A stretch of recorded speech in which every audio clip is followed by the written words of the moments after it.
Hello guys, I'm Francis Lasala from Mapua Institute of Technology, and today I will be discussing the function vector insert. But first of all, what are vectors? Vectors basically are sequence containers representing arrays that can change in size. Compared to arrays, vectors consume more memory in exchange for the ability to manage storage and grow dynamically in an efficient way. These vectors are very similar to arrays. So, at the end of this tutorial, I will explain what does the vector insert do in a program. And by the way, vectors are pretty much the same thing as arrays. You can store a group of information of the same data type.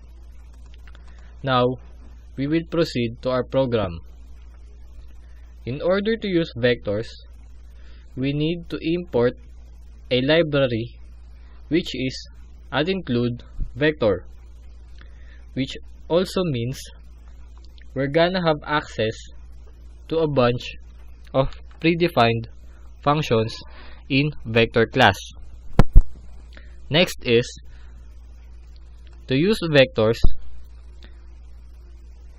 we use the format vector. Inside the vector, the data type, then the name of the vector. We will use number as our name or as our vector name. The good thing about vectors is that they resize automatically depending if you add element into it. Next is, in order to add something in a vector, we will use the function pushback. The format for this function is the name of the vector dot pushback. Inside the parenthesis is the value. Since the only data type we can use is int, we will only put integers inside the parenthesis. Next is, we use the copy function to copy everything to our output. This requires the @include iterator as its library. Now, what is vector insert?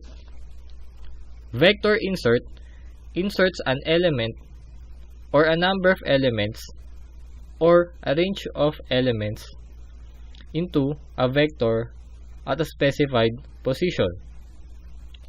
It adds elements before specified index number. The syntax for vector insert is the name of the vector dot insert, and inside the parenthesis you can specify where to add the value by adding integers to number that begin. Or vector that begin is very important to vector insert because it reads vector from first elements, otherwise known as index or 0. Then, for our output, as you can see, we will add 3, or we want 2 to become the fourth element. Since we want to insert 2 as the fourth element, we will add 3 to the number that begin. Then, we will run the program.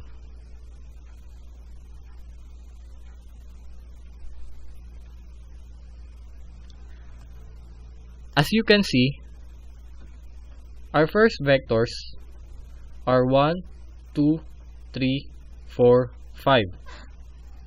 Then, our new vector integers contains 1, 2, 3, 2, 4, 5. We insert 4 or 2 as the fourth element.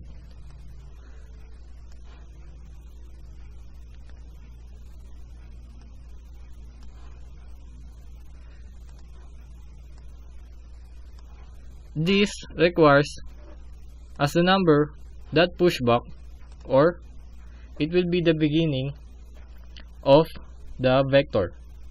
Then we will add 3, 1, 2, and 3.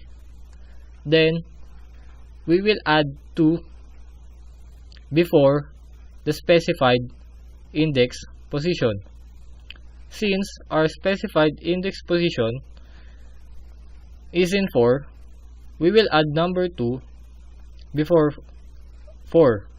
So our new output would be 1, 2, 3, 2 before the 4, and 5. And that is how you use vector insert. I hope you understand it clearly. That's all. Thank you for watching.